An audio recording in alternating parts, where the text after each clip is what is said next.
కొంతమంది ఈ దుర్బోధలు ఎలా ఉన్నాయంటే, 2 యెహోవాలు ఉన్నారు, 3 యెహోవాలు ఉన్నారు, 2 నెలలకు ఒక బోధ, 3 నెలలకు ఒక బోధ, 2 సంవత్సరాలకు ఒక బోధ, 3 సంవత్సరాలకు ఒక బోధ, అలా ఉందన్నమాట వాళ్ళ తీరు. ఈ థీరీస్ అన్ని పౌలు గారికి తెలియవా? వీళ్ళకి తెలుసా? ఇప్పుడు ఒప్పుకోవాలి, పౌలు గారికి తెలియదండి, మేమే సీల్ ఓపెన్ చేసాం, అమెజాన్లో మొన్న వచ్చిందని చెప్పండి. దృశ్యమైన యెహోవాట, అదృశ్యమైన యెహోవాట, పెచ్చ బోధలు ఇవన్నీ అప్పటికప్పుడు ఒకలాగా, అప్పటికప్పుడు మరోలాగా. అందుకే మనం చాలా మంది దగ్గర కూడా రావట్లేదు. పాలు పోసి పెంచకూడదని కొన్ని పాములు వేదిక ఎక్కించడం మానేశాను.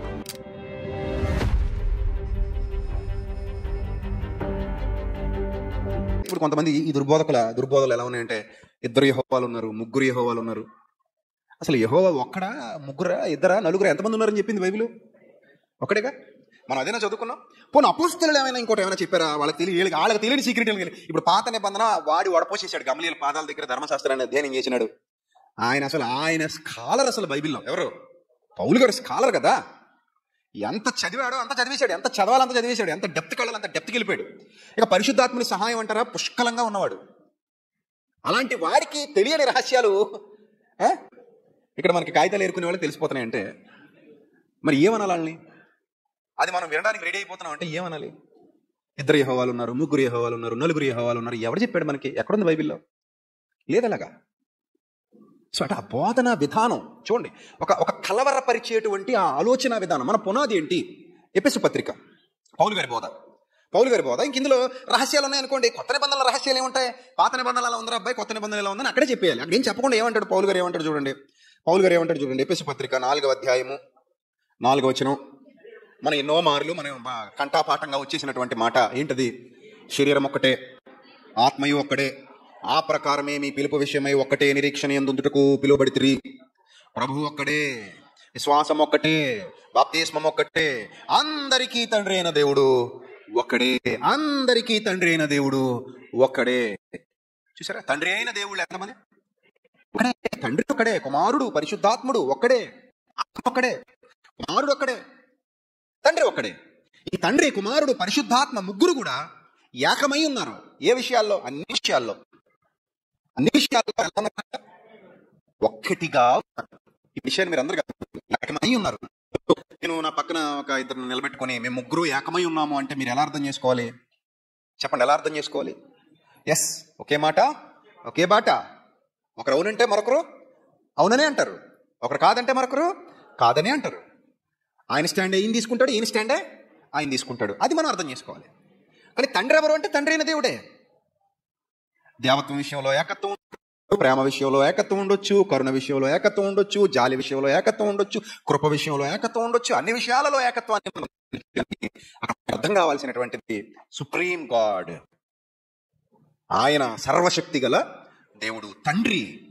అక్కడ తండ్రి అన్న ప్లేస్లో లేదు, తండ్రి అన్న ప్లేస్లో 3 ఉంటారు.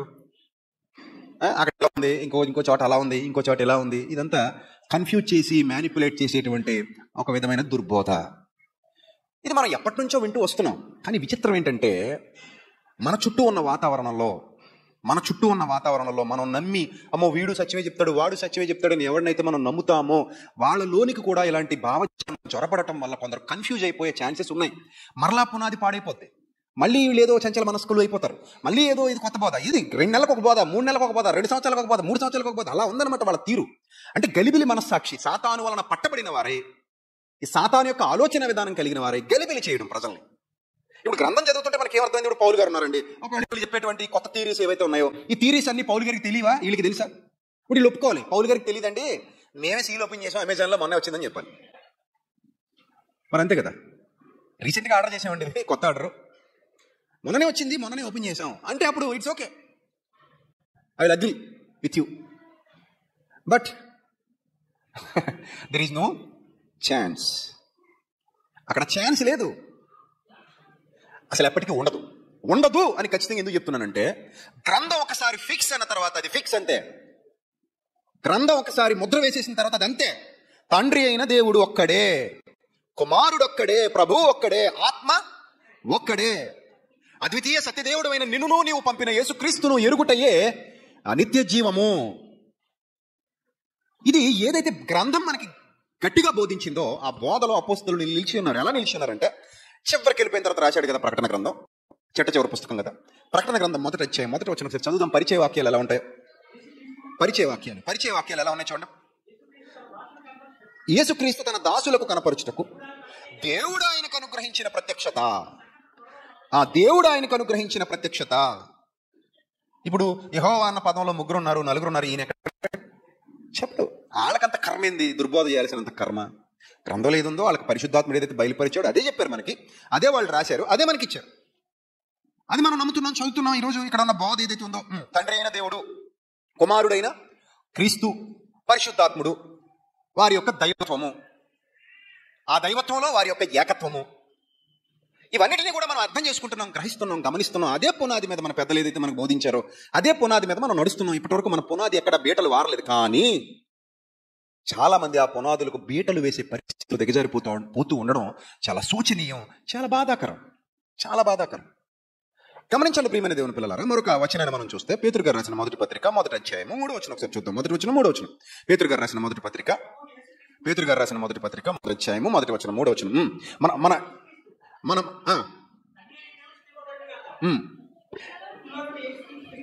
పేతురు రాసిన మొదటి పత్రిక 1వ అధ్యాయం 1వ వచనం 3వ వచనం. యేసుక్రీస్తు అపోస్తలుడైన పేతురు తండ్రి అయిన దేవుని భవిష్య జ్ఞానమును బట్టి, ఎంత చక్కగా మాట్లాడుతున్నాడు, తండ్రి అయిన దేవుని భవిష్య జ్ఞానమును బట్టి ఆత్మ వలని పరిశుద్ధత పొందిన వారై విధేయులగుటకును యేసుక్రీస్తు రక్తము వలన ప్రోక్షింపబడుటకును ఏర్పరచబడిన వారికి, అనగా పొంతు, గలతీయ, కప్పదొకియ ఇవన్నీ చెబుతూ 3వ వచనానికి అంటాడు, మన ప్రభువగు యేసుక్రీస్తు తండ్రి అయిన దేవుడు స్తుతింపబడునుగాక. చూడండి ఎంత చక్కగా వివరంగా. దేవుడు అంటే ముగ్గురు కలిపితే ఒక దేవుడు, 2 యెహోవాలు, 3 యెహోవాలు, ఇలాంటి బుర్రతక్కు బోధలు చేయలే. ఎవరు చేయలే? అపోస్తలు ఎక్కడ చేయలే. మాకు సీక్రెట్ రివీల్ అయింది అని ఇప్పుడు వస్తున్న ఈ కొత్త సీక్రెట్స్ ఏవైతే ఉన్నాయో, ఈ కొత్త ఆలోచన విధానాలు ఏవైతే ఉన్నాయో, వాళ్ళ నోటి వెంట ఎప్పుడూ జాలువారలా వచ్చా. చూసారా మీరు? గ్రంథం అంతా చదువుకోండి, ఎక్కడైనా చూసారా? పోనీ ఇదిగో మేము ఇప్పుడు చెప్తున్న ఈ సబ్జెక్టు పేతురు గారు ఎప్పుడో చెప్పేశారు, మేము ఇప్పుడు చెప్తున్న ఈ సబ్జెక్టు పౌలు గారు ఎప్పుడో చెప్పేశారు, ఇదే ప్రసంగం ఆయన చేశాడు, ఎపిసపట్నంలో చేశాడు, కొరింథపట్నంలో చేశాడు. ఎవడైనా గుండెల్లో దమ్మన్నాడు చెప్పగలడా? చెప్పలేడు. వాళ్ళ వల్ల కాదు. కానీ మీ విశ్వాసమును చెరపగోరి మిమ్మల్ని కలవరపరచాలని కొందరు బయలుదేరతారు. వక్రీకరణ. ఆ వక్రీకరణ స్థాయి అలా ఉంటుంది. మనం కూడా ఏమనుకుంటామంటే, ఓ కరెక్టేనేమో. ఇప్పుడు నన్ను గుడ్డిగా నమ్మారు అనుకోండి, గుడ్డిగా. నేను మొదటి నుంచి మీకు ఒకటే బోధించా, పౌలు సీలా చెప్పిన సంగతులు అలాగున్నవో లేవో అని వారు ప్రతిదినము లేఖనములను పరిశోధించి వచ్చింది. మనం ఇదే నేర్చుకున్న మొదటి నుంచి ఈ స్టాండ్ మీద ఉండిపోయాం. చచ్చిపోయే వరకు ఇదే స్టాండ్ మీద ఉంటాం, కదిలేదు లేదు ఎక్కడికి. ఇప్పుడు మీరు కూడా నేను బోధిస్తున్నవి గ్రంథంలో అలా ఉన్నవో లేవో అని చెబుతున్నది మా అన్నయ్య కదా. మా అన్నయ్య అంటే మాకు చాలా ఇష్టం, ఎందుకంటే మమ్మల్ని రక్షణలో నడిపించాడు, మాకు బాప్తిస్మం ఇచ్చాడు, మాకు వాక్యం. మా అన్నయ్య అంటే మాకు ఇష్టం. అన్నయ్య అంటే ఇష్టం ఉండొచ్చు, ఓకే, తప్పలేదు. కానీ అన్నయ్య వాక్యాన్ని వక్రీకరించినా నాకు ఇష్టమే అనే దౌర్భాగ్యపు దుస్థితి మనలో ఎవరికి ఉండకూడదు. నేనైనా మీరైనా మరి ఎవరైనా సరే మీరు సేవకుని ప్రేమించండి, తప్పలేదు. ఎందుకంటే మీ కొరకు కష్టపడిన వారు కనుక, మీ కొరకు శ్రమపడిన వారు కనుక, మీ కొరకు పాటుపడిన వారు కనుక, పాటుపడిన వ్యవసాయకుడు అంటాడు. సో పాటుపడిన వారు కనుక ప్రేమించండి, సేవకుని గౌరవించండి. మా సేవకుడు వచ్చారండి, మా టీచర్, ఓకే, మా టీచర్ వచ్చారండి మేము లేచి నిలబడతాం, ఓకే, గౌరవించు, తప్పులేదు. మా టీచర్ వచ్చారండి మేము నమస్కారం పెడతాం, ఓకే, పెట్టు, తప్పులేదు. మా టీచర్ వచ్చారండి ఆయన ఏది చెప్తే అదే వింటాం అంటే అది మాత్రం ఒక భాగంలో రైట్, ఒక భాగంలో తప్పు. బైబిల్లో ఉన్నది చెబితే అది అపోస్తలుల బోధ మీద పునాది వేస్తే మనం నమ్మొచ్చు. అపోస్తలుల బోధకు వ్యతిరేకంగా ఇది నాది అనే స్టామినాతో, స్టాండర్డ్తో ఎవడైనా ముందుకు తీసుకెళ్లాలనుకుంటే మాత్రం అది మాత్రం ఖచ్చితంగా యాక్సెప్టబుల్ కాదు. ఇది మీరు ఎప్పటికీ గుర్తుపెట్టుకోవాలి. చచ్చిపోయేంత వరకు మీ విశ్వాసాన్ని మీరు కాపాడుకోవటానికి ఇది మీ అందరికీ ఆమోదయోగ్యమైన కావాల్సినటువంటి విషయం. రైట్. అపోస్తలు ఎక్కడ కూడా ఈ కలగూర వంటకాలు వండలేదు. ఈ కలగూర వంటకాలు చాలా అసహ్యకరమైనవి. చూడాలి వాళ్ళ ఆలోచన విధానం ఎంత దుర్మార్గపు ఆలోచన విధానం ఉంటుందంటే, ఆదికాండం 16వ అధ్యాయం చూడండి ఒకసారి, అక్కడ ఏం రాయబడిందో. ఆదికాండం 16వ అధ్యాయం 6వ వచనం మొదలు చూద్దాం. ఆదికాండం 16వ అధ్యాయం 6వ వచనం నుంచి చూద్దాం ఒకసారి. నీ మనసుకు వచ్చినట్టు దాన్ని చేయమని శారైతో చెప్పాను. శారై దాన్ని శ్రమ పెట్టినందున ఆమె యొద్ద నుండి అది పారిపోగా యెహోవా దూత అరణ్యములో నీటి బొగ్గ యొద్ద, అనగా షూరు మార్గములో బొగ్గ యొద్ద ఆమెను కనుగొని. ఎవరు కనుగొన్నారట ఆమెను? ఎవరు? ఈవిడ లేకపోతే ఇతను? ఏమనాలి ఇప్పుడు? ఎవరు? హాగరు. పంపించేసింది ఎవరు? అబ్రహాం. ఎవరి వల్ల? శారై వల్ల. ఇప్పుడు కనబడింది ఎవరు? కనుగొన్నది ఎవరు? యెహోవా దూత. యెహోవా దూత ఆమెను కనుగొని నీటి బుగ్గెద్దనగా శూరు మార్గంలో బుగ్గెద్దామని కనుగొని శారై దాచివైన హాగరు ఎక్కడ నుండి వచ్చితివి, ఎక్కడికి వెళ్ళుచున్నామని అడిగినందుకు అది నా యజమానురాలైన శారై యొద్ద నుండి పారిపోవచ్చున్నాను. అప్పుడు యెహోవా దూత, నీ యజమానురాలి యొద్దకు తిరిగి వెళ్ళి ఆమె చేతి క్రింద అణిగి ఉండమని దానితో చెప్పాను. మరి యెహోవా దూత, నీ సంతానమును నిశ్చయముగా విస్తరింపజేసేదను, అది లెక్కింప వీలులేనంతగా విస్తారమగునని దానితో చెప్పాను. ఈ పాయింట్ చదివితే మీకు ఏమర్థమైంది? దీన్ని మ్యానిపులేట్ చేసేవాడు ఏం చేస్తాడు తెలుసా? మ్యానిపులేట్ చేసేవాడు అంటే వక్రీకరణ చేసేవాడు ఉంటాడు కదా, హాఫ్ మైండ్ పీపుల్. ఈ హాఫ్ మైండ్ పీపుల్ ఏమని చెప్తారంటే ఇలాంటి వాటిని, యెహోవా దూత ఏముంది, నీ సంతానం నిశ్చయంగా విస్తరింపజేసేదనంది. అంటే వచ్చింది ఎవరు? యెహోవాయే. ఇంకొక యెహోవా. ఇప్పుడు సంతానం ఎవరు ఇవ్వగలరు? యెహోవా ఇవ్వగలరు. గర్భఫలం యెహోవా ఇచ్చి బహుమానం. ఇప్పుడు ఇక్కడ దూత ఏముంది, నీ సంతానం నిశ్చయముగా విస్తరింపజేసేదని. అంటే ఇప్పుడు చెప్తున్నది ఎవరు? అంటే ఆ కమాండ్ ఎవరికి వస్తుంది? సరే ఇది కాదనుకుందాం, కిందకి వెళ్తే మరి యెహోవా దూత, ఇదిగో యెహోవా నీ మొరవిను, నీకు గర్భవతి ఉన్నావు, నీ కుమారుని కన్నా అతనికి ఇష్మాయేలును పేరు పెట్టుదువు, అతడు అడవిగాడిటువంటి మనుషుడు, ఇదంతా చెప్పి అది చూచుచున్న దేవుడు నీవే అను పేరు తనతో మాట్లాడిన యెహోవాకు పెట్టెను అని ఉంది అక్కడ. ఇప్పుడు మాట్లాడింది ఎవరు? యెహోవాయే. చూసారా? తనతో మాట్లాడిన యెహోవాకు పెట్టెను. మాట్లాడింది ఎవరు? దూత కదా. మరి మాట్లాడి యెహోవాకు పెట్టిందని రాయబడింది కదా. రాయబడిందంట ఇంకా ఆ దూతే యెహోవా. అంటే ఇక్కడ ఇద్దరు యెహోవాలు కనబడతారు. దృశ్యమైన యెహోవాట, అదృశ్యమైన యెహోవాట. పెచ్చ బోధలు ఇవన్నీ. పెచ్చ బోధలు అంటారు వీటిని. పిచ్చి పిచ్చి చెత్త ఒక రకంగా చెప్పాలంటే.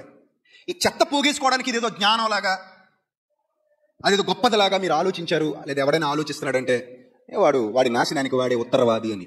ఇక్కడ ఏమనుందంటే ఒక సింపుల్ ఏంటంటే 11వ వచనంలో ఏమందో చూడండి. మరియు యెహోవా దూత, ఇదిగో యెహోవా నీ మొరను వినెను. విన్నది ఎవరట? అంతేనా? ఇప్పుడు తనతో మాట్లాడిన యెహోవా, తనతో మాట్లాడిన యెహోవాకు పెట్టానంటే నీ మొర వినెను అని దూత చెప్పిన ప్రతి మాట ఎవరి మాటగా చెప్పినట్టు? అక్కడ యెహోవా మాటగానే చెప్పినట్టు. కామన్ సెన్స్ ఉంది కాబట్టి అది హాగర్కి అర్థమయ్యి, ఈ యెహోవా చూచుచున్న దేవుడు, నాతో మాట్లాడిన యెహోవా ఎవరి దేవుడు? చూచుచున్న దేవుడు. అంటే దూత మాట్లాడింది కాబట్టి దూత యెహోవా అయిపోతాడా? పూర్వం రాజుల దగ్గర దూతలు ఉండేవారు. వాళ్ళు చిన్న పత్రం పట్టుకుని వచ్చి చదువుతారు.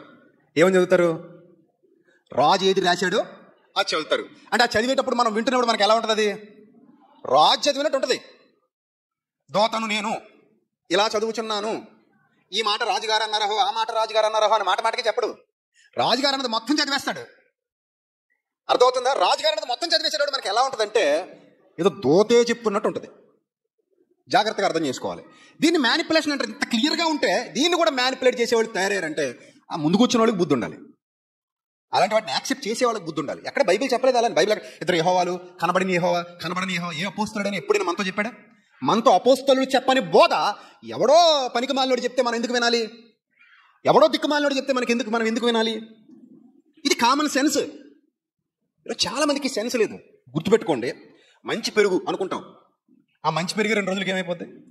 పులిసిపోద్ది, చెడ్డ పెరుగు అవుతుంది. కాబట్టి మొదటి రోజు బాగానే ఉంది కదండి, 10వ రోజు కూడా ఇదే తింటానంటే పోతావు. అది కుళ్ళిపోయిందో బాగుందో చూసుకో. ఫ్రిడ్జ్లో పెడితే అన్నాలన్నా ఉంటుంది, లేదా నీ కింద కాచేసుకుని మార్చేసుకుని నిలబెట్టుకున్నా బాగానే ఉంటుంది. అలాగా చాలా మంది ఉన్నారు. అప్పటికప్పుడు ఒకలాగా, అప్పటికప్పుడు మరోలాగా. అందుకే మనం చాలా మందిని దగ్గర కూడా రానివ్వట్లేదు. పావులకు పాలు పోసి పెంచకూడదని కొన్ని పావులను వేదికలు ఎక్కించడం మానేశాను. దూరం పెట్టాం కొన్ని పావుల్ని, ఎందుకంటే ఇక్కడ ఉన్న చాలా మందిని కాటేసాయి కాబట్టి. అవి అర్థమవుతుందా? రైట్. ఈ పాయింట్ మీరు జాగ్రత్తగా అర్థం చేసుకుంటే, దూతలు మాట్లాడిన ప్రతి సందర్భంలో ఎలా మాట్లాడారు? వాళ్ళు యెహోవా పక్షమున మాట్లాడారు, యెహోవాకు ప్రతినిధులుగా మాట్లాడారు. అంటే వాళ్ళే యెహోవాలు కాదు. అర్థమవుతుందా? వాళ్ళకి దేవుడు అధికారం ఇచ్చాడు. వాళ్ళకి కొన్ని సందర్భాలు కొన్ని విధాలుగా వ్రాయబడ్డ ప్రతిదాన్ని మ్యానిపులేట్ చేయకూడదు. సందర్భానుసారంగా ఆలోచించాలి. ఇది మనం నేర్చుకున్న బోధ. సందర్భానుసారంగా ఆలోచించాలి. ఇక మనం పాయింట్ మనం జాగ్రత్తగా చూస్తే ఇదే ఒకవేళ కరెక్ట్ అనుకుంటే, లోకాసు వార్తలో ఒక సందర్భం ఉంది. లోకాసు వార్త 1వ అధ్యాయం 20 వచనం ఒకసారి చూద్దామండి. లోకాసు వార్త 1వ అధ్యాయం 19వ వచనం.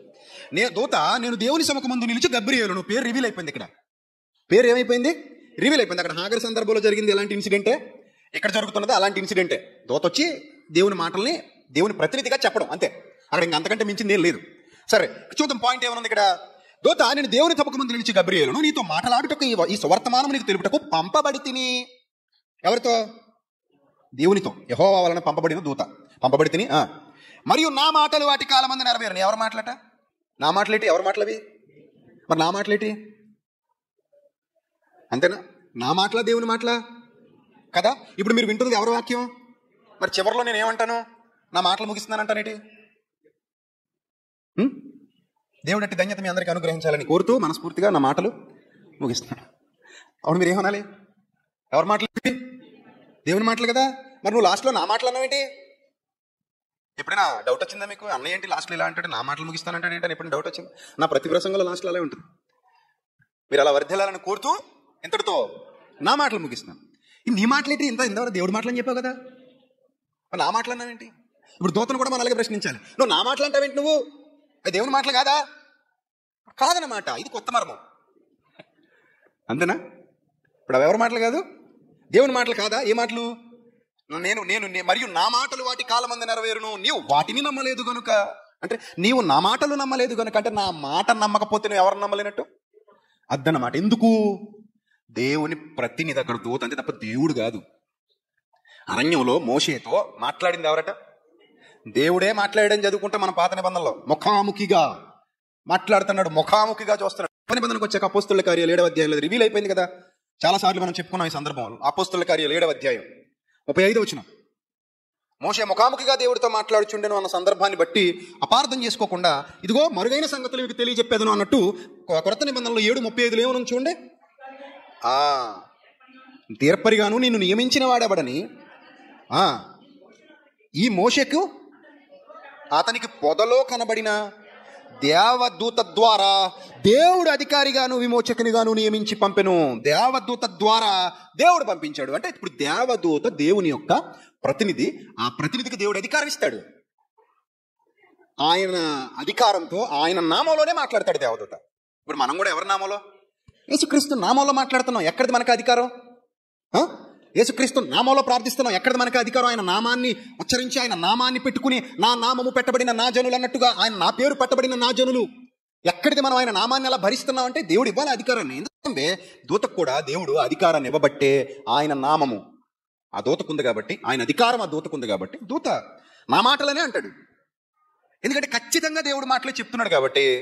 నా మాటలు నువ్వు వినలేదు గనుక నీకు నోరు పడిపోద్ది, ఇంకంతే. మాట్లాడు, నువ్వు మోగొడవ అయిపోతావు. నీ నోరు ఇంక వర్క్ చేయదు, మోగొడవ అయిపోతావు, అంతే. అర్థమైందా? సో అప్పుడు ఏమైంది? అతను నోరు ఏమైపోయింది? మోగపోయింది. ఇప్పుడు ఇక్కడ గబ్రియేల్ అనే యెహోవా అనాలా? గబ్రియేలు అలియాస్ యెహోవా అనాలా? ఏమనాలి? ఇప్పుడు 3 యెహోవాలు ఉన్నారనాలా? 2 యెహోవాలు ఉన్నారన్నారా? 4 అనాలా? ఏమనాలి ఇప్పుడు? సో ఇదంతా కపటమైన బోధ, కల్తీ బోధ. ఎంత తొందరగా రియలైజ్ అయితే చాలా మంది అంత మంచిది. లేకపోతే అపోస్తలుడు వేసిన పునాది నుండి తొలగిపోయి ఎక్కడికో కొట్టుకొని పోతారు.